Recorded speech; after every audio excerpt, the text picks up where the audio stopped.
I hate to say this, I really do. I almost didn't want to say it, but I got to. I got to be honest. He looks terrible at times on the court for LSU. I've seen him get bullied in the post. I've seen him getting pushed around like he's a string bean ramen noodle, and this is a guy who's nearly 7 foot.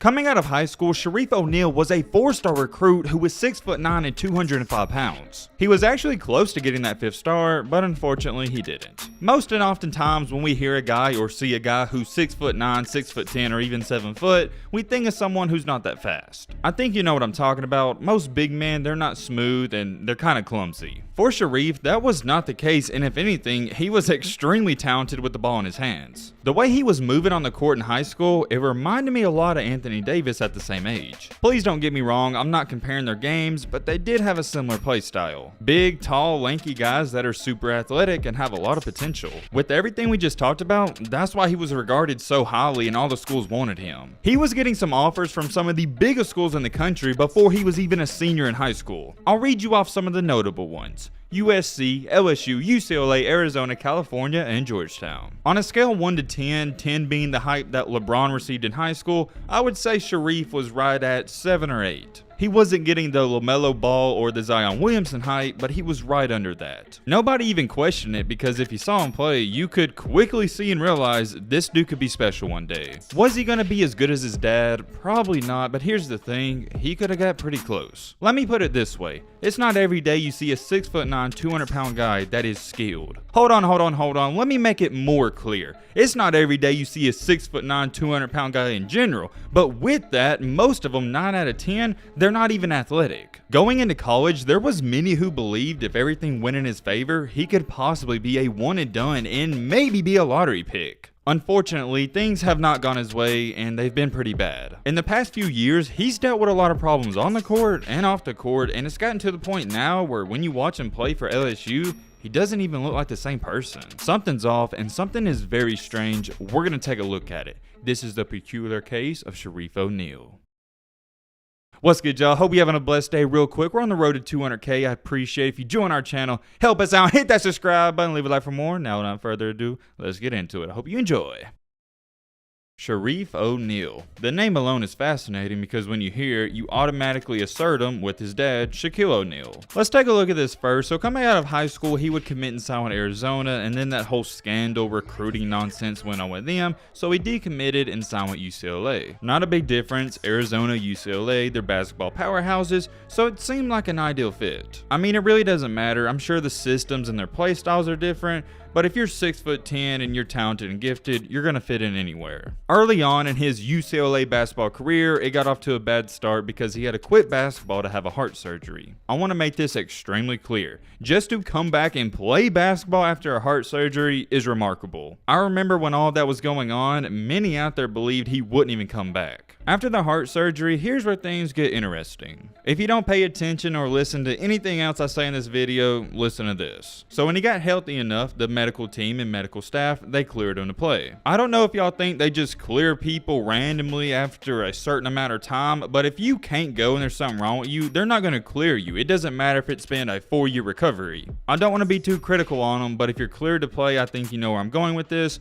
There's almost no excuses. Okay, let me put it this way. If you're healthy enough to be out there and you're healthy enough to be cleared, then I'm going to compare you to other basketball players you're playing with. Whoa, do not get it twisted. Hear me out. I was very cautious with Shareef O'Neal, and I've only talked about him maybe once on this channel. My rule when evaluating players is I'll give you 1 year, one bad year. If you play bad that year, I'll give you the benefit of the doubt. But if you play bad in back-to-back years, then I get to criticize you. But with Shareef, I told myself, man, coming off of a heart surgery, that's got to be some big-time stuff. I'm going to give him 1 to 2 years. In his first season at UCLA, which was 2019 through 20, he played in 13 games and averaged 10 minutes per game. In those 10 minutes, he shot a terrible, actually a miserable 32% from the overall field and 33% from the three-point line. That's really bad. I'm not going to sugarcoat it. From the free throw line, he shot below 50%, and I don't even got to say that's bad. You know it. For the season, he wound up averaging 2.2 points per game and 2.9 rebounds. Like I said, though, that was his first year coming off a heart surgery. Benefit of the doubt. Let's get a move on. He wound up transferring to LSU, and this seemed like a good fit because UCLA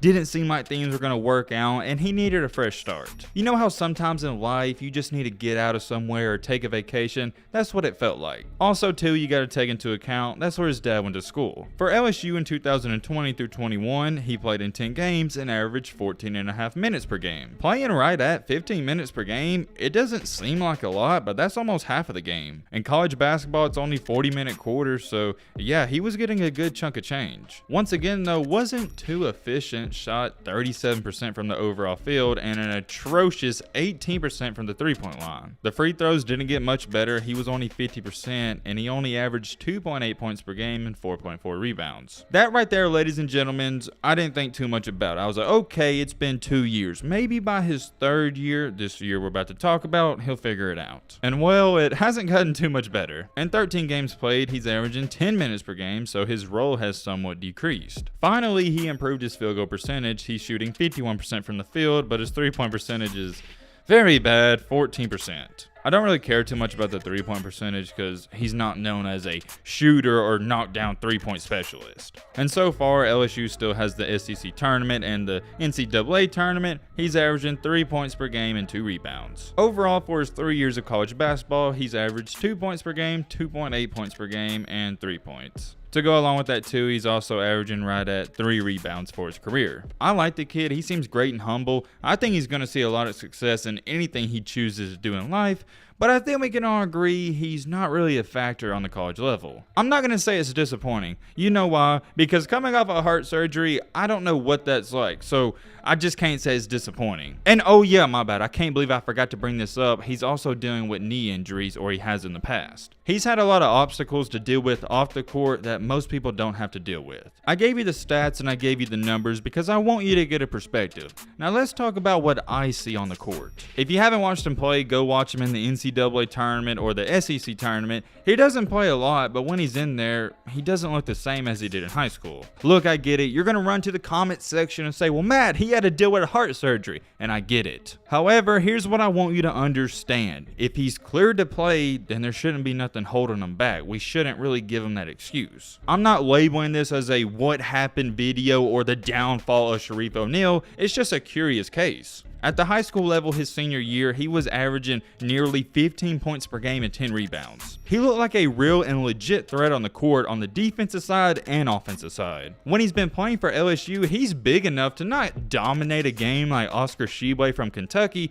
but he can definitely give you 8 or 10 points. He doesn't get the ball a lot, but you gotta understand whenever he does get the ball, he's not looking to score. I almost wonder if something's gotten to his head and it's almost mental to where he's thinking, hey, maybe I'm not a good basketball player. Maybe I'm just average. When in reality, I think he could be good. I don't think he's good enough to be a focal point on the offense, but he can be a second or third option. I saw what he did at the high school level. The dude can actually score the ball whenever he wants to. In college though, when he got to UCLA, it was, you know, he only averaged 2 points per game because it wasn't a good fit, but then he transfers to LSU and he's still averaging 2 points per game. He also seems like that type of guy, if maybe his heart is bothering him or his knee is hurting him, he wouldn't say anything about it. I can't for the life of me understand why nobody's talking about this, and maybe they are, I just haven't seen it. What I'm about to say, I mean it in the most respectful way. Do you guys remember in Space Jam, not the bullcrap one with LeBron, but the OG one with Michael Jordan, early on in that movie when the Monstars sucked the power out of Charles Barkley and some of the other NBA players?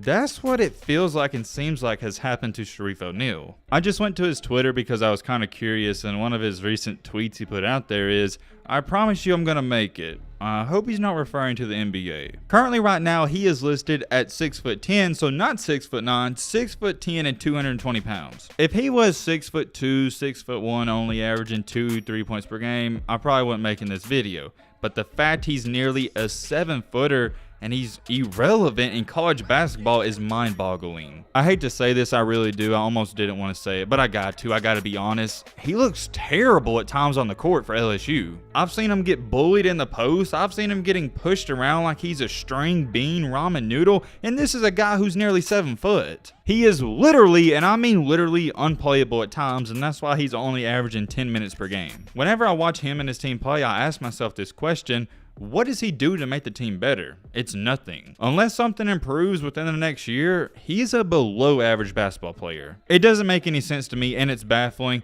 Look, I'm not going to be that guy to say, oh, if I was 6'10", I'd be in the NBA. I'm not going to say that. But here's what I'm going to say. If I was 6'10", I promise you on everything I own, I could at least average 5 points per game in college.